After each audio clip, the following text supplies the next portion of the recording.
Hi guys, welcome back. It's Stan K, and I've got the Fly6 Pro, something that I've just bought recently. Wanted to test it out to see if it can be a bit of a dash cam slash action cam for my rides. And yeah, put it on a race today at Southern Cross CC. We're going to be doing some stability testing and some nighttime testing, some plate recognition, everything. This is all raw footage. So straight out of the SD card, and yeah, we're going to be testing it all. So let's get started. I guess one of the first things that people want to do with these type of cameras is recognize number plates, and it's 4K, 30 frames a second. So if you zoom in, you can actually see decent amount of details. Even at 5:30 in the morning, I can still see around 10 meters visibility, number plates. And once it starts getting a little bit more illuminated, even at 20 meters, I can start to see number plates behind me, which is kind of cool. So zooming in, I was able to see people on their phones. I'm not gonna throw anyone off the bus, out of the bus, under the bus, but yeah, you do see that sort of stuff all the time, and this camera has the resolution to allow you to see that. So you got to come along with me to Brooklyn through Bobbin, and you've just seen Harbour Bridge and everyone's pet hate about this route, which is the Harbour Bridge stairs. And we're going to be testing the camera over 2 days. So first day, Bobbin, Brooklyn and back. Second day, going out to Sutherland to do some racing. So you'll be able to see all sorts of footage from this particular camera. Yeah, this is some electronic image stabilization footage. Bob and head descent, very, very bumpy. It deals with it relatively well. But again, it's all software implementation. If I wanted to improve this even further, Adobe Premiere, which is what I'm using, has some stability settings. You can basically re-render the footage, and you lose, it crops in a bit, but can make it really stable. So it's essentially what the camera is doing in its software to keep things really stable. Going down the Brooklyn descent, super steady. And even if I'm out of the saddle sprinting, it knocks out quite a bit of that movement. So pretty cool.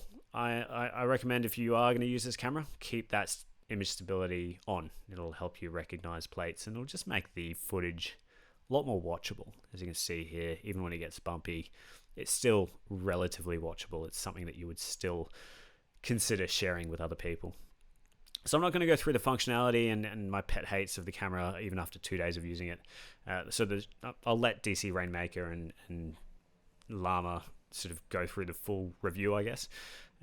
My pet hates are the save footage button is right next to and indiscernible from the turn off the camera button. So just horrific designing there. But in terms of the battery life, I did this 6-hour ride with full brightness on the flasher and 4K 30 frames a second, filming the entire time. I still had 10% at the end of it, which is pretty neat, actually. So yeah, that's anyone that's worried about the battery. I mean, even initially, I guess that worked out. For racing, it's pretty cool. I used this at the Sutherland race that you're seeing here. And I mean, the Sutherland crit course, if you've ever been to this particular crit course, it's very smooth, and the footage showcases that as well. But yeah, would I use this as a camera to do any of my race commentary? For sure. It's fantastic. It's good enough quality. The 4K is pretty crisp, and yeah, I like it. It's a really decent camera. With these type of cameras, and I guess with the size of this product, I kind of expected the dynamic range of the Fly6 Pro to be a little bit better than what it is. But for what it's designed for, it's pretty good. And if you want to use it for race footage, you can see I'm just getting counterattacked. Yeah, it works quite well for that. So yeah, I'm pretty impressed thus far. Second day in, I haven't had any issues with battery life. I put a 256 gigabyte card in there, and I actually go an entire 6-hour ride without it overwriting the footage, even in 4K 30 frames a second.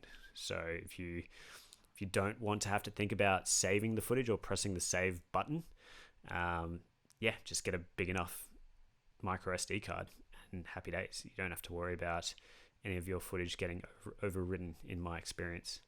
So yeah, pretty happy about it. Like, to be honest, I've been riding in Sydney for the last 10 years. There's only been a handful of times where I've ever felt unsafe on the road.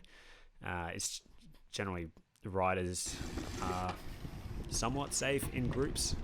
If you're an individual, just sort of riding around, then yeah, you do get a few close passes here and there. That's probably where this will come in handy. But yeah, aside from that, I'm pretty happy with the product on, initially. And if you've got any questions, feel free to ask me down in the comments section below. I'll see you for the next one.